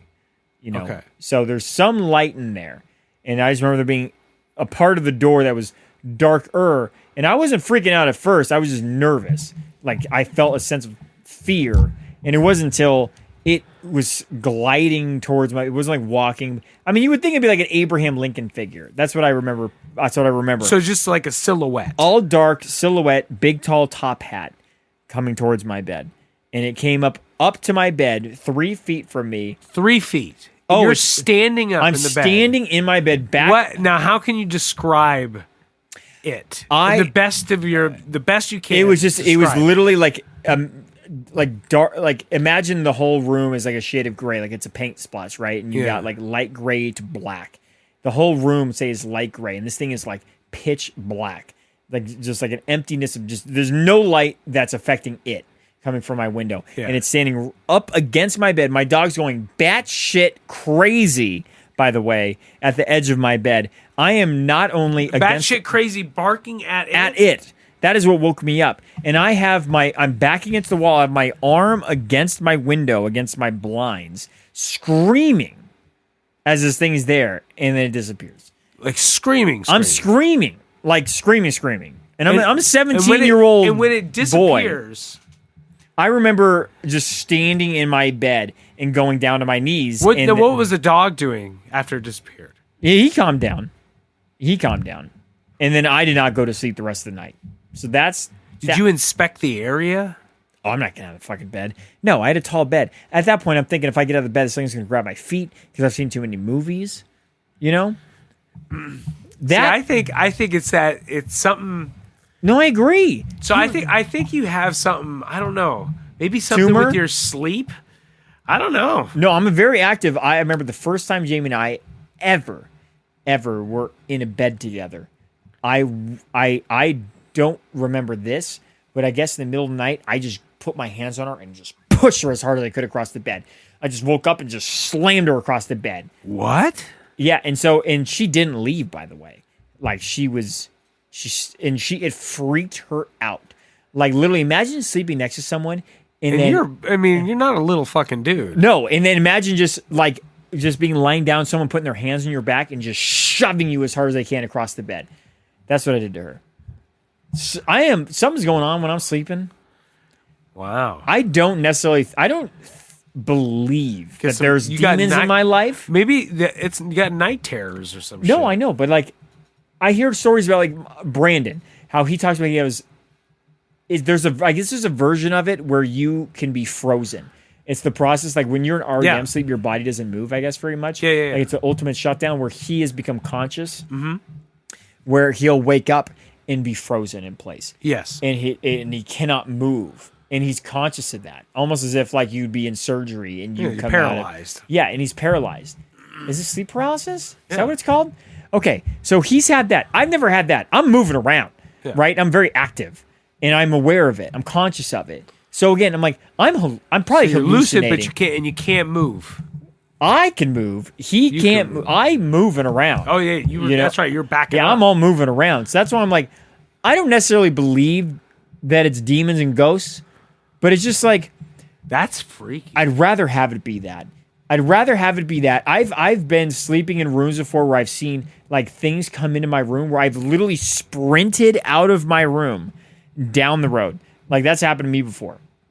I've jumped out of my bed and crashed. 18, 20. When did that first happen? First time it happened, I was probably 17.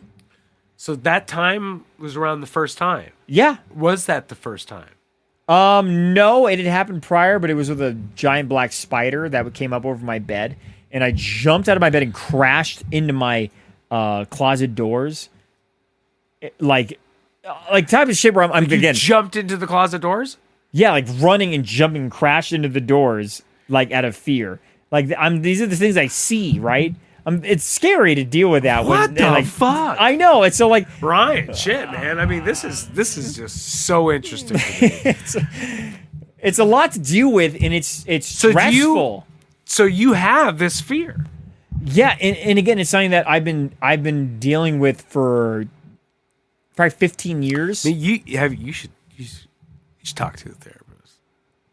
Yeah, what are they gonna say? Because like you Well, hear me talking about it, right? Like, well, I'm not, you'd be surprised. I don't have an illusion here on like what it might be. I'm open to whatever. Well, it'd be a it might matter be. for you just kind of to kind of work therapy and figure these things out and kind Mm-hmm. of follow these, like say emotions and stuff like that, and find out what this shit's tied to. I mean, I maybe honestly, I feel like it might be whatever it is that causes dreams, right? Whatever's going on in REM sleep, where you're REM sleep when you're dreaming. But that's also when you don't. That's when your body's recovering, right? That's when you're not supposed to be doing anything other than like. Somehow there's some chemical imbalance in my mind. I don't think it's the devil. I think that somehow my dreams You're dreaming are and leaking awake. into my waking life, but while I can move. Like I'm So- seeing dream shit and I can physically react to it. I'm running from it in real life. Yeah, and the thing is, it's like one thing. My dreams, most of the time, are taking place somewhere else. I'm not dreaming about being in my bedroom. Yeah. Like I don't have that. You know, I'm trying to think of, like the thing you see on TV where it's just like, it's like you're sitting in bed and it's a demon. It's like, and then you wake up, you're like, oh, thank God. That type of shit. No, I've had honestly a lot of my most memorable dreams have been always in the home that I was living in at the time. So maybe your dreams are always in the place that you're very sleeping. often my most memorable dreams are in the house I'm living in, or at least in the block, like in the neighborhood. Dude, that has got to be stressful. I don't think about it. Like it's not like I go to bed like fuck. Is this gonna be the night where I jump out of bed? I want to get to the nitty gritty. No, yeah, because all the stories. She just comes at it from a different perspective because She sees your ass fucking doing crazy shit while you're sleeping. But again, I can tell you about them too because I remember them. I remember talking to her as I'm doing the things. You start having to handcuff your ass when you go to bed. It just freaks her out. I can't believe she stayed with me. Especially after literally the first time we ever slept in the same bed together. I like grabbed her and tried to throw her off the bed in the middle of the night. Why did she stay with me? Drunk? No, not at all. That's nuts. I know. Why did she stay with me? I have no idea. That would freak me out. I'd be like, I'm out. Yeah, deuces, motherfucker. Yeah, We're bye. Like, I just have night terrors. We're like, Yeah. have Oh, by I'm yourself. sorry. I just violently abuse people while I'm sleeping. Don't mind me. Do you ever sleepwalk? I've only been told one time of me sleepwalking, and it was when I was like 9 years old, and I just walked into the kitchen while my dad was working in the living room, and he just watched me. I guess he tells me he called my name, and I just climbed up onto the counter, pulled my pants down, and pissed into the sink, and then I went back to bed. That was the only. I bet you do it all the fucking time. I was probably all awake, baby. I just want to piss in the sink. I'm just gonna go. It'd be like, I'm just gonna walk out of the living room and I'm just gonna whip my dick out and piss in the sink. Just act like I'm sleeping the whole time. You know what's funny? While you're sleepwalking, nobody can get mad at you, right? So, like, that's the if you're a good actor, if you're really good at pretending, that's the ultimate time to do shit that you know you can't do while awake. Yeah. Like, if you just walk out there and just, and you just take a shit in the middle of the living room. Yeah. And just be like, and go back to bed, and they're like, wait, can't get mad. He was just sleeping. Yeah. Yeah, I almost wanted to like preface it. Like if I'm going somewhere to a gathering somewhere with a lot of people, Yeah. and we're all sleeping in the same area, but before I go, just be like, just so you know, I'm just having a problem, sleepwalking and stuff like that, and just intentionally just go shitting him, like, Oh, God. just like, I'm going to bed early tonight, guys, and then at like 10, walk out while there's still people out there and just take a dump, right Dude. there. The opportunities for comedy there are endless. Yes. Like, literally just At everybody's expense. yes, just prefacing like just hey, just don't want to alarm anyone, but I have night screaming, terrors like shit terrors when I, occasionally, and then just especially Yeah, like I have night terrors, night shit honestly, terrors. if I have a kid who's like particularly like humorous, like I get a vibe early on, like this is a funny kid. I'm gonna try to implant upon them like my desires for comedy. Like if I send them to summer camp, like please God, young son, daughter, tell them just don't be alarmed. I have night terrors, and then just in the middle of the night wake up and just go in the middle of the cabin and just start screaming, take your pants off, and just start hitting your dick or something, and just scare everybody. Like that's the kind of comedy, that's the kind of joke that will never pay off for that person. That's someone who's committed to the joke, right? So they can never give up the joke. Or that kid that's picking on you every fucking day. Yep. You just go there, you go into the closet, you get your dad's gun, and then you go to school, or you go on to the camping trip, and then you shoot that motherfucker in night the terrors face. though, but it's a night terror. But that's like Primal Fear. You ever see Primal Fear? Isn't With that Edward Norton? Yes. There's a whole thing where he's so that you'd have to be, but if you're going to murder someone on the illusion of a night terror, you have to literally commit to that illusion till you get off murder. Or if you're going to be, dude, is that the one where he act like he had the fucking that fucking movie's the shit, man. It's a great movie. Oh my God, it's a great movie. The Ed Nortons, bro. Yeah, and dude, Richard I love Gere. that guy. And I'm telling you, like again, unless you're saying a less murderous, hamsters, criminal level. Dude. Hamsters, dude. If you were hamsters, to dude. have your kid or you go do that in a group setting and know it's a joke, you literally have to take that joke to the grave. You have to be so committed to that joke to know that it's going to be hysterical only to you because you can never tell them. Dude, I think this fucking thing's broken, bro. Why? It's shooting a flame out. See? You only need a little bit of gas. No, I'm just trying to give it, but I think I just had it all turned around. Had it all turned around, buddy. Our little doggy's doing so good. He's just Yeah, he's sleeping such a there. sweet He's dog. so sweet. He's like, where am I? What's going on? He's got our breeder. Yes, we got him from a breeder. Don't send us hate mail. Really? A Well, breeder? there's That's def- disgusting. Yeah, there's definitely an impression, and we felt it early on when we first got him. It was like people were like, "Oh, did you rescue him from a definitely gonna kill doggy's place, or what did you do?" It's like, no, we paid $1,200 and we drove to Utah to get him. Really affluent white Yeah, people don't like Some that, Mormons. but I'm like, you know what? Kiss my ass. I am not getting an 8-year-old dog that bites kids and can't go outside because they're allergic to grass. Okay, I'll pay the money. Fucking shit on the people that get. See, now you're doing what they're doing with you. No. You're snooping. I'm saying You're I'm not snooping that that good. low. I don't know. I'm just saying I'm more particular and I have. I'm not gonna say it's not that they're higher standards, but like I'm just pickier than those people. The ones who can take those dogs, good for them. I'm not that nice of a person, I guess. Like I'm not willing to commit 8 years of my life to an animal who gives me a lot of problems, and maybe that makes You're me a thinking shitty about it all person. wrong. You'll make that animal whatever. You just want to get a young one. I do. I want one that I can press upon it. Things like I honestly don't have the patience to get an abused dog who needs like serious recovery time. And I commend the people that can deal with that. Truly, like I really do. I'm not that person. I don't have the patience for it. I don't know what it is. So I was like, you know what? If we're gonna get a dog, and that's the other thing, we were gonna go to a shelter. Good luck finding a dog that isn't a Chihuahua or a pit bull that's 11 years old that's been in a fighting ring, or a German Shepherd that the lady literally told us this dog cannot be around kids or small dogs. I'm like, ever? You can never? Can I not train this dog? She's like, no. If he does it once, he'll do it forever. So talk about a poor salesman. Well, that's what they told us. We went to a shelter. We were considering multiple dogs, and no joke, the lady told us, if you get this dog, you can't do this. I was like, really? We can't train him?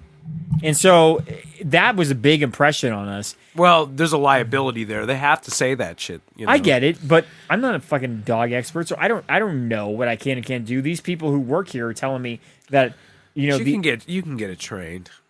I'm sure, but then we're like, all right, let's go to a rescue. And rescues, they basically, that's just like the goodwill of dog nonprofits, right? They're like, or the wounded warrior of dog nonprofits. They basically come at us and they're like, this is a career for them, and they're doing a good thing, sure, but they're charging $800 for this rescued dog, and because that's their job. What? The rescues are not cheap, at least not for freaking Aussies. Honestly, I would just go to an animal shelter. You're not getting a deal. I'm going to an animal shelter. No, for me, it's a shelter or just go to a breeder at that point. Because when you go to a rescue, you're doing something sort of similar. Go to the shelter and just fucking, pick one out. That doesn't seem like it's going to kill you immediately. Make it your little friend. Yeah. But, you got to understand, I think what's important, though, is like, what you want. And what you didn't do is you go out and get the most hyperactive, shitty fucking dog and then had him for a little bit and then just fucking gave him away because you fucking were honest with yourself. Yeah. Because I that's what people need to do. And that's why that's why I have all these stray fucking animals, is because people get a pit bull and it's like pit bulls have a lot of energy. You can't lock them in a single bedroom apartment all fucking day. No, it's a good point. I mean, that's why all these animals stuck in these apartments here, and you just hear them barking inside because they're terrified of everything because they're locked up in a box all fucking day. Crazy noises from the outside. No, it's a good point. I remember when I went to a local pet food store, like a small chain one. Yeah. It wasn't a small chain; it was just a local store. And I was telling her about my dog's problems, and she was like, "Oh, what kind of breed do you have? An Aussie? Oh, you need 4 to 6 hours of high activity a day." And I'm like, well, that's ridiculous. That's impossible. That's just, that's not reasonable to do, right? But that's his breed. I'm like, this dog is meant to live on a farm.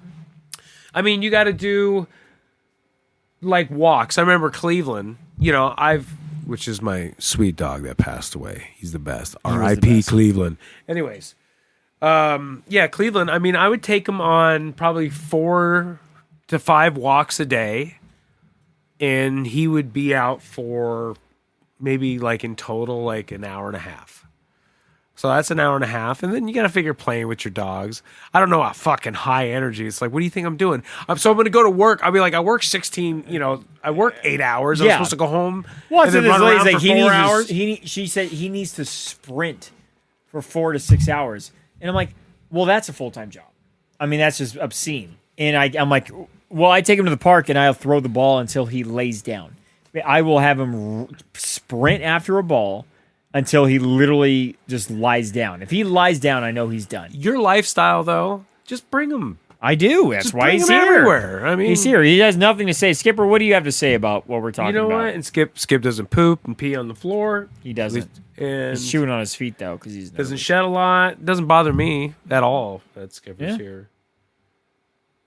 Yeah, he's enjoying himself. Yeah.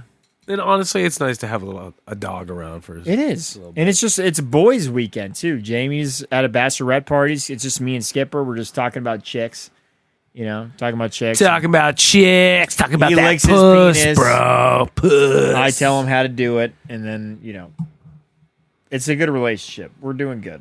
He's going to get a taco here. You know if that Mexican food right? We ordered Mexican food from a place. And it's been sitting there for a long fucking time. How long have we been doing this thing? I don't know, man. Last time you gave a time, it wasn't accurate. It was wrong. It was very wrong. But let me give us another. So that doesn't seem right. My bourbon's out too. It says like 3 hours, but there's no fucking way. There's no way it's 3 hours. We've been doing this. I think we started this around. Was it 8? Mm-hmm. It's 10:15. All right, I think we're good. Think we're good. Just wrap. We're good. Don't wrap it up. No, wrap it up. Right. And is this going to be the first or second podcast? I don't even know. Try the second. And we're going to go high energy at the end. Yeah, we're going to get our Mexican food. We're going to go take a pee-pee. I got to take a pee-pee. See, you just got to get up and go, man. I know, but fuck these people. No, man, they're important. They pay our bills. Yeah. All right, guys. We'll see you next time. Love you, Mama Ryan.